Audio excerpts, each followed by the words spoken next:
కృపావార్త కార్యక్రమమునకు స్వాగతం. నేటి ధ్యానాంశము తోడు విత్.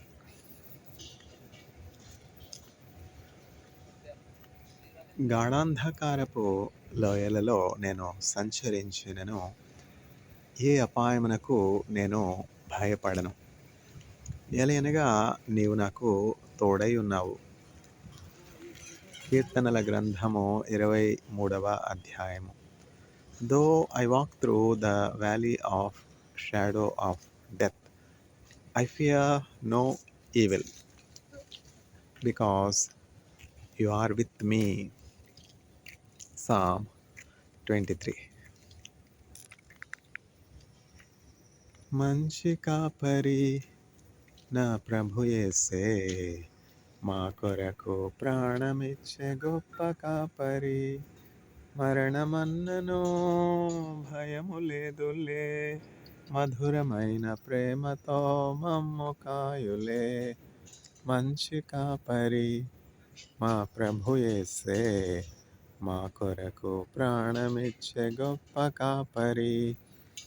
అంధకార లోయలో సంచరించిన లేదులే మాకే భయం, అభయము తానే. శత్రువుల మధ్యన మాకు భోజనం, అభిషేకం ఆనందం కృపాక్షేమం. బ్రతుకు నిండుగా పొంగి పొరలగా, అన్ని తావులందు తాను తోడైయుండును. మంచి కాపరి మా ప్రభు యేసే, మా కొరకు ప్రాణమిచ్చే గొప్ప కాపరి. పచ్చిక బయళ్లలో పరుండజేయును, శాంతా జలాల చెంత నడిపించును. బ్రతుకు నిండుగా పొంగి పొరలగా, అన్ని తావులందు తాను తోడైయుండును. మంచి కాపరి మా ప్రభు యేసే, మా కొరకు ప్రాణమిచ్చే గొప్ప కాపరి. మరణమన్నను భయము లేదులే, మధురమైన ప్రేమతో మమ్ము కాయులే. మరణమన్నను భయము లేదులే, మధురమైన ప్రేమతో మమ్ము కాయులే. ఈ లోక యాత్రలో, ప్రయాణంలో అందరూ ఎదుర్కొనే సమస్య ఏమిటి అంటే ఒంటరితనం, భయం, దిగులు, నిరాశ, నిస్పృహ, కృంగుదల. అవునా కాదా? ముఖ్యంగా అమెరికా దేశంలో మనం చూసినట్లయితే ఒంటరితనం వలన బాధపడుతున్నటువంటి వారి సంఖ్య చాలా ఎక్కువ. లోన్లీనెస్ వల్ల, ఆ ఒంటరితనంలో మాకెవ్వరూ లేరు, ఆస్తి అయితే సంపాదించుకున్నాం, డబ్బులైతే కూడబెట్టుకున్నాం, కెరియర్లో అయితే అభివృద్ధి చెందాను, ప్రొఫెషనల్గా అడ్వాన్స్ అయ్యాను. అయితే పర్సనల్ లైఫ్ చూస్తే, హోమ్ చూస్తే అంతా శూన్యం, వ్యాక్యూమ్, హృదయంలో ఆ వాయిడ్ అని చెప్పి కృంగిపోయే వాళ్ళు అమెరికా దేశంలో ఎంతోమంది ఉన్నారు కదా. ఎందుకనంటే వాళ్ళు చాలా అడ్వాన్స్ అవ్వడానికి వాళ్ళ ఎర్లీ లైఫ్లో మ్యారేజ్, ఫ్యామిలీ రిలేషన్షిప్ అవన్నీ ఇగ్నోర్ చేయడం వల్ల later part of the life లోన్లీనెస్కి గురవుతారు. ఆ లోన్లీనెస్లో ఏం జరుగుతుందంటే ఆనందాన్ని, సంతోషాన్ని వెతుక్కుంటూ మత్తు పదార్థాలకి, ఆల్కహాల్స్కి, ఇంకా అనేకమైనటువంటి వ్యసనాలకి బానిసలైపోయి తమ జీవితాల్ని పాడు చేసుకునేవారిగా చాలామంది ఉన్నారు కదా. అయితే దేవుని వాక్యం ఏమని చెప్తుందంటే, దేవుడు లోకాన్ని ఎంతో ప్రేమించాడు. లోకం అంటే భూలోకంలో ఉన్నటువంటి మనుషులు భూలోకంలో తప్ప ఇంకెక్కడ లేరు కదా. భూలోకంలో తప్ప మరి ఎక్కడ కూడా నివాసయోగ్యమైనటువంటి పరిస్థితులు లేవు. ఎందుకంటే మానవుల్ని సృజించే ముందు దేవుడు ఆయన జ్ఞానాన్ని బట్టి భూమిని సృజించారు. భూలోకం మానవుల యొక్క మనుగడకి, మానవుల యొక్క యొక్క జీవితానికి అనుకూలమైనటువంటి వాతావరణం, పదార్థాలు కలిగినటువంటి ఒకే ఒక గ్రహం. అనేక గ్రహాలు లేవు సోలార్ సిస్టంలో. సౌర కుటుంబం అంటాం సోలార్ సిస్టమ్. సోలార్ సిస్టమ్ తీసుకుంటే సూర్యుడు, తర్వాత mercury, Venus, earth, mass, Jupiter, Uranus, Saturn, Neptune, Pluto కదా. ఇదొక్క ఎగ్జాంపుల్ సోలార్ సిస్టమ్కి. ఇది ఒక్కటే కాదు, ఇంకా చాలా సోలార్ సిస్టమ్స్ ఉన్నాయి. అయితే మానవులు నివసించడానికి అనుకూలమైనది కేవలము భూలోకం మాత్రమే. భూలోకంలో చక్కగా దేవుడు ఒక తోట నాటి, తోట ఉంటే సరిపోతుందా? ఆ తోట చక్కగా ఉండాలి, పచ్చగా ఉండాలంటే ఏం కావాలి? నీళ్లు కావాలి కదా. మొక్కలు బాగా పెరగాలి అంటే, ఫలభరితంగా ఉండాలంటే, భూమి సారంగా ఉండాలంటే ఏం కావాలి? నీరు కావాలి కదా. ఇప్పుడు వ్యవసాయదారులు వ్యవసాయం చేస్తారు. ముందుగా వాళ్ళు ఆ పొలం చక్కగా దున్ని సిద్ధపరిచి నీటి కాలువలు ద్వారా నీళ్లు పెడతారనమాట పొలానికి. నీళ్ళు లేకుండా వ్యవసాయం చేయగలమా? నీళ్ళు లేకుండా పంట పండుతుందా? ఇజ్రాయేలీల యొక్క జ్ఞానం ఏంటంటే చక్కగా వాళ్ళు ఆ రీసోర్స్ మేనేజ్మెంట్ చాలా బాగుంటుంది. సన్ రేడియేషన్లో వాళ్ళకి అల్ట్రావైలెట్ రేడియేషన్ శాతం ఎక్కువ అనమాట. కాబట్టి ఆ అల్ట్రావైలెట్ రేడియేషన్ ఎట్లా ఉపయోగించుకోవాలి అని పరిశోధనలు చేసి దాన్ని చక్కగా ఎఫెక్టివ్గా యూటిలైజ్ చేసుకుంటారు. భిన్నమైనటువంటి వాతావరణం కలిగినటువంటి దేశం. అది కేవలం ఎడారి. చూడండి, ఎడారిగా ఉన్నటువంటి ఆ ఇజ్రాయెల్ దేశాన్ని దేవుడు పూతోటగా మార్చారు కదా. నేను ఇజ్రాయెల్ వెళ్ళి టూరిస్ట్గా కాదు, అసలు టూరిస్ట్గా వెళ్ళి 10 రోజులు ఉంటేనే అది ఎంతో అద్భుతం కదా. ఎంత ఆనందపడతారు. ఇప్పుడు క్రైస్తవులే టూరిస్టులుగా వెళ్తారు కదా. అంటే పెద్ద వయసు వచ్చిన వాళ్ళు, పెద్దవాళ్ళు ఏమనుకుంటారంటే ఒక్కసారైనా జెరూసలేము చూసి రావాలి, ఒక్కసారైనా సొలొమోన్ దేవాలయానికి వెళ్ళాలి. సొలొమోన్ దేవాలయం అంటే సొలొమోను కట్టినటువంటి దేవాలయం, కానీ సొలొమోను యొక్క దేవాలయం కాదు. సొలొమోను దేవునికి దేవాలయం కట్టాడు. ఆ సర్వోన్నతుడైనటువంటి దేవునికి ఆలయం కట్టినప్పుడు ఆ ఆలయ వైభవం చూసి అందరూ కూడా ఆశ్చర్యపోయారనమాట. అంటే ఏంటంటే ఆలయం కట్టాలంటే ఊరికి వచ్చేస్తుందా చెప్పండి? ఇల్లు కట్టాలి. ఇల్లు కట్టాలంటే స్థలం ఉండొద్దు.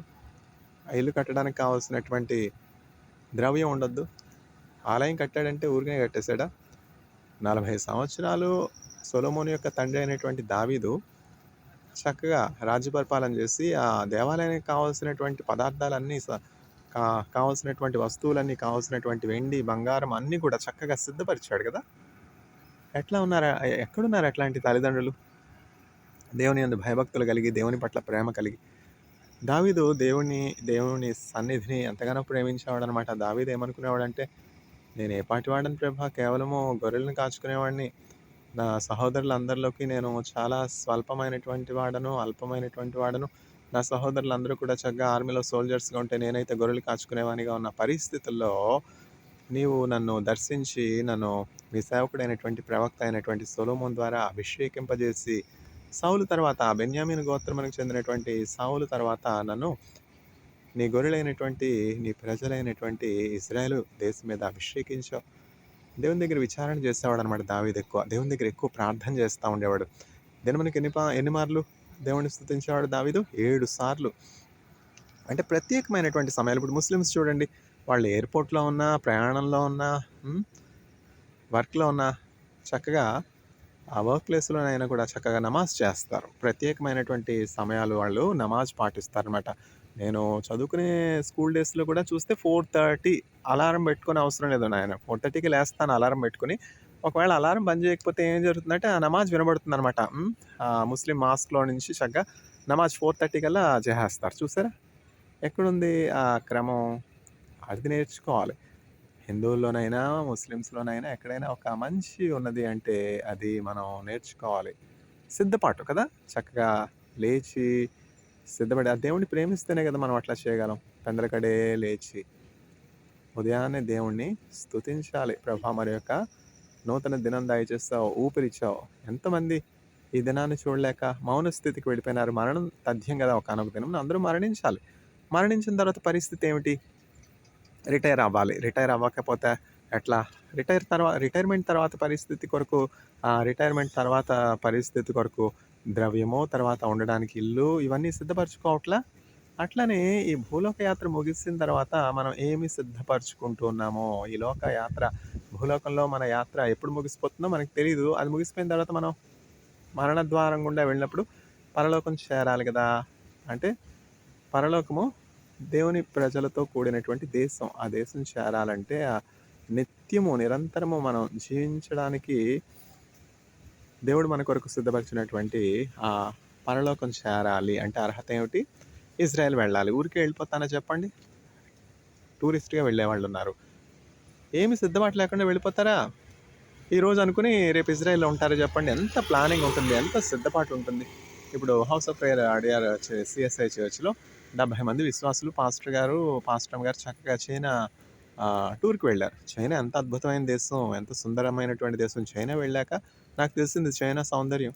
మనోహరమైనటువంటి స్థలములలో నీవు నాకు పాలు దయచేస్తున్నావు అన్నటువంటి ఆ వాక్యం నాకు జ్ఞాపకం వచ్చిందనమాట. ఈవెన్ రోడ్స్ చూసినట్లయితే, హైవేస్ చూసినట్లయితే ఎంత విశాలంగా ఉంటాయి. ఆ రోడ్ మధ్యలో భాగం చక్కగా ఫ్లవర్స్, హ్మ్. చిన్న చిన్న మొక్కలు ఎటు చూసినా ఫలభరితమైనటువంటి ఆహ్, ఆహ్, అంతా పుష్పాలు అంటే ఫ్రూట్‌ఫుల్‌నెస్ అనమాట. అట్లా ప్రతి చోట ఫ్లవర్స్ చాలా ప్లెజెంట్ ఎన్విరాన్మెంట్. కానీ మనకిక్కడ ఏం కనబడుతుంది మన చుట్టూ? చెత్తకుండీలు.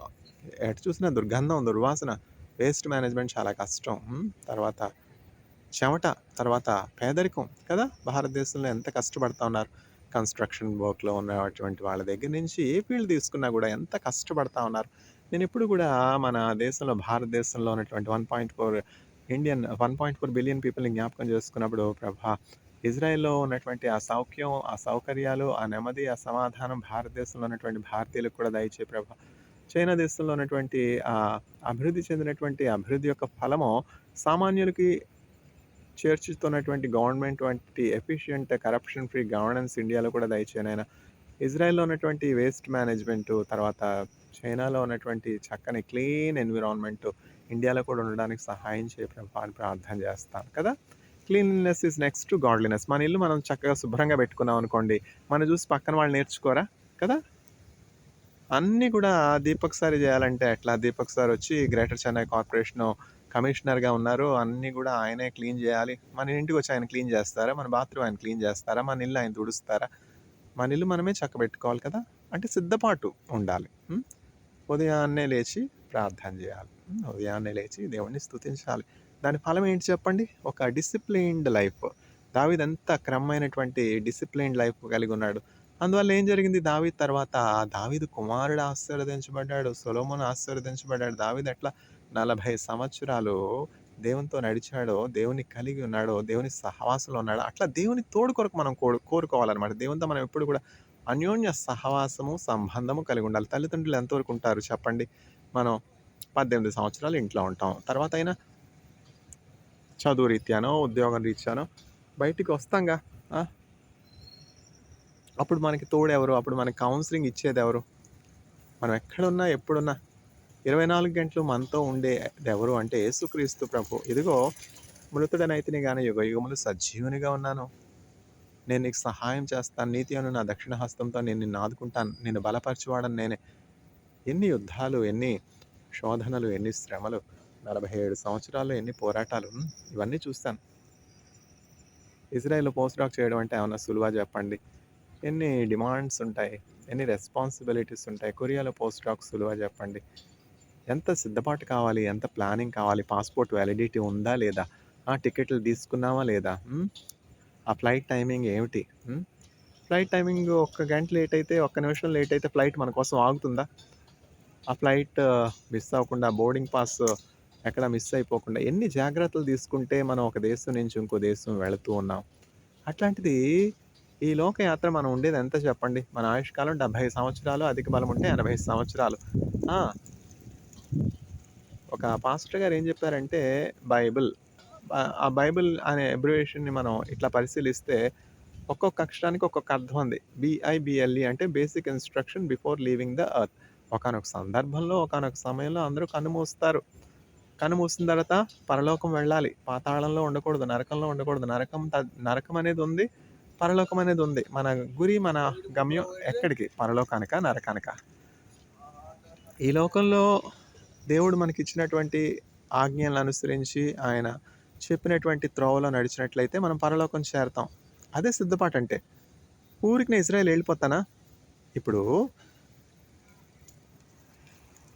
ఇక్కడి నుంచి నేను నా కాలేజ్ అయినటువంటి సవితా మెడికల్ కాలేజ్‌కి వెళ్ళాలి. ఎట్లా వెళ్ళాలి? ఓలా పిలుచుకుంటే సరిపోలా? ఇంకేమున్నాయి? చాలా ఉన్నాయి గదా! ఓలా, ర్యాపిడో మంచిదే. కానీ ఎన్ని రోజులు చెప్పండి ఓలాలో ఎన్ని రోజులు వెళ్తాం? 300, 400 ఇచ్చే ఓలాలో రోజు వెళ్ళగలమా? ఆటో పిలిస్తే సరిపోలా? 700 ఇచ్చి ఆటోలో వెళ్తామా? 30 కిలోమీటర్లు ఎట్లా వెళ్ళాలి అన్నది ప్రశ్న కదా! చాలామందిని అడిగాను ప్రారంభంలో ఎట్లా వెళ్ళాలి సవితా మెడికల్ కాలేజ్ కంటే బస్ ఫెసిలిటీ ఎట్లా, ట్రైన్ ఫెసిలిటీ ఎట్లా అంటే డైరెక్ట్ బస్సు లేదండి, డైరెక్ట్ ట్రైన్ లేదండి అని అన్నారు. కానీ అసలు ఎట్లా వెళ్ళాలో నాకు సరైనటువంటి ఇన్ఫర్మేషన్ రాలేదనమాట. అంటే యూనివర్సిటీ బస్సు ఉందనుకోండి, అంటే యూనివర్సిటీలో జాయిన్ అయిన తర్వాత కదా మనకి బస్సు, అంటే ఇంటర్వ్యూకి వెళ్ళడానికి ఎట్లా కదా. అట్లా ర్యాపిడో, ఓలావో, ఆటో తీసుకుని 400, 700 అట్లా ఖర్చు పెట్టుకుని ప్రారంభ దినాల్లో వెళ్ళాను. తర్వాత ఐఐటీలో ఒక సెక్యూరిటీ ఉన్నారు. ఆయన పేరు ఏలప్పనని. ఆయన చెప్పారనమాట. ఎట్లా వెళ్ళాలి మీకేమన్నా తెలుసునా అంటే, అట్లా అందుకని మనకు తెలియకపోతే అడిగి తెలుసుకోవద్దు. అందరిని అడిగాను. అట్లా సెక్యూరిటీ అని చెప్పి వాళ్ళకేం తెలుసులే అనుకుంటే ఎట్లా?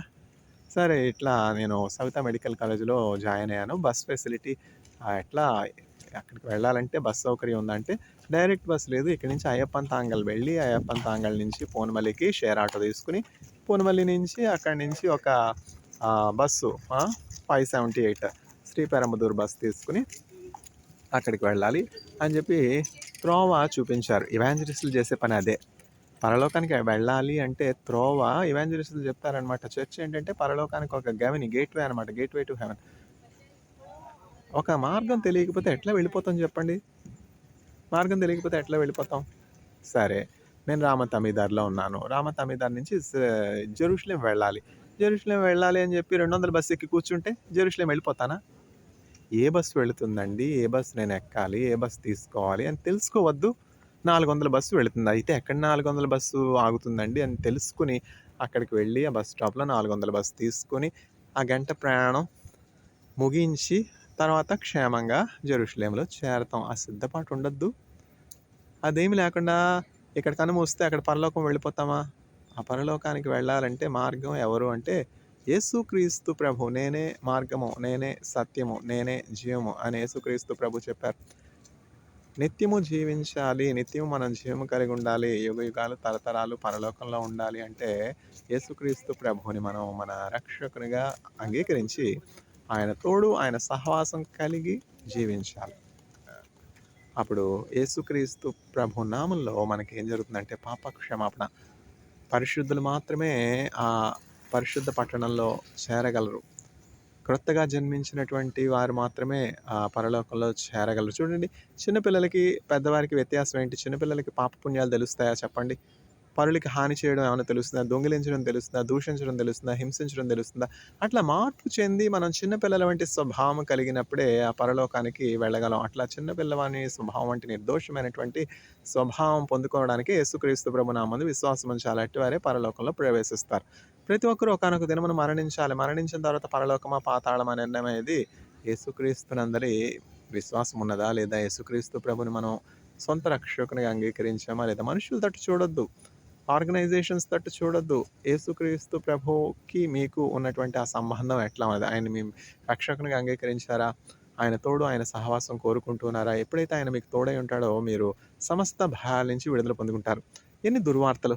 డాక్టర్ డయాగ్నైజ్ చేసి, ఏమిటి బలహీనంగా ఉంది, ఏమిటి ఇంత నీరసపడిపోతున్నాను, ఏంటి ఇంత అలసిపోతూ ఉన్నాను అని చెప్పి దిలీప్ అనే ఒక సహోదరుడు, యవన ప్రాయంలో ఉన్నటువంటి సహోదరుడు, ఎంతో టాలెంటెడ్, కంప్యూటర్ సైన్స్‌లో బీటెక్ చేస్తున్నటువంటి బ్రదరు. అట్లా అనారోగ్యం కలిగినప్పుడు నీరసం, నిస్సత్వ, బలహీనత, టైర్డ్‌నెస్ కలుగుతున్నప్పుడు, ఫీవర్ వస్తూ ఉన్న సమయంలో వాళ్ళ మదర్ గమనించి, లేదు నాయనా మనం బ్లడ్ టెస్ట్ అది చేయిద్దాం. అని చెప్పి హాస్పిటల్‌కి తీసుకొని వెళ్ళి దిలీప్ బరిణెల అనే బిడ్డ యొక్క తల్లిగారు మెడికల్ చెకప్ చేయించారు. మెడికల్ చెకప్ చేస్తే డాక్టర్ గారు ప్రశాంతి ప్రశాంతి హాస్పిటల్ అనుకుంటా హైదరాబాదు. ఆహ్, చెకప్ చేస్తే డాక్టర్ గారు బ్లడ్‌లో కొంచెం క్యాన్సర్ ఉన్నట్లుగా తెలుస్తా ఉంది చూచాయిగా. మీరు చెన్నై తీసుకొని వెళ్లి క్యాన్సర్ ఇన్‌స్టిట్యూట్‌లో చెక్ చేయించండి అని చెప్పినప్పుడు బ్లడ్ క్యాన్సర్ చూసారా? అట్లా ఉన్నాయి పరిస్థితులు. ఆ దుర్వార్త ఎంత బాధాకరమైనటువంటి చక్కగా బీటెక్ చదువుకునే బిడ్డకి క్యాన్సర్ ఏంటి చెప్పండి? ఆ తల్లి హృదయం అంతగా పగిలిపోతుంది. ఎప్పుడైతే మనం యేసుక్రీస్తు ప్రభుని కలిగి ఉంటామో ఎటువంటి శోధనైనా మనం ఎదుర్కొనగలుగుతాం. నేను చావను, యేసుక్రీస్తు ప్రభువు నాకు దినదినము కావాల్సినటువంటి ఇమ్యూనిటీ ఇస్తారు, సత్తు ఇస్తారు, బలం ఇస్తారు అన్నటువంటి ఒక నిశ్చయత, కాన్ఫిడెన్స్ వస్తాయి.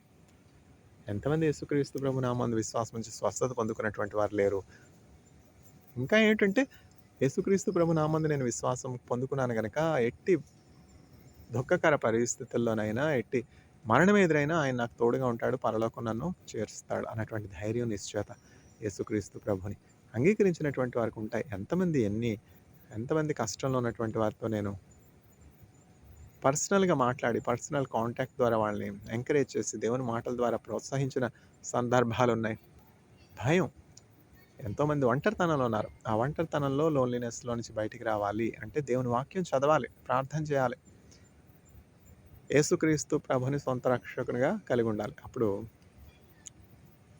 అన్ని విషయాల్లో సమాధానం, నెమ్మది, కాపుదల, ఇమ్యూనిటీ కలిగి ఉంటారు. అటువారు వారు చేయనిదంతా కూడా సఫలమవుతుంది. దుష్టుల ఆలోచన చొప్పున నడవక, పాపుల మార్గమున నిలవక, అపహాసకులు కూర్చుండు చోటున కూర్చుండక, యెహోవా ధర్మశాస్త్రమందు ఆనందించుచు దివారాత్రము దానిని ధ్యానించు నరుడు ధన్యుడు. అతడు నీటి కాలువల యారన నాటబడినదే, ఆకు వాడక తన కాలమందు ఫలమిచ్చు చెట్టు వలె నుండును. అతడు చేయనిదంతయు సఫలమగును. చూసారా? కీర్తనల గ్రంథం 1వ అధ్యాయం. అట్లా మన హృదయంలో ఆ వాక్యాన్ని నింపుకొనాలి. మన హృదయంలో అణువణువులో, రక్తమాంసంలో అణువణువులో వాక్యం ఉన్నప్పుడు మనం నెగెటివ్ థాట్స్ నుంచి, డిస్కరేజ్‌మెంట్ నుంచి బయటికి రాగలుగుతాం. ల్యాక్ ఆఫ్ ఇమ్యూనిటీ నుంచి, ఇల్ హెల్త్ నుంచి, బెడ్ మీద నుంచి లేవలేని పరిస్థితి నుంచి, మరణ పరిస్థితుల నుంచి జయం పొందుకొనగలుగుతాం. ప్రేమ మరణమంత బలమైనది. చూసారా? If there is any strength that is equal to death is love. So love is Jesus. God is love. When we have Jesus with us, we can overcome even death. May God bless the audience and grant them deliverance from discouraging thoughts, negative thoughts, ill health, sicknesses. In the name of Jesus, I pray. Amen.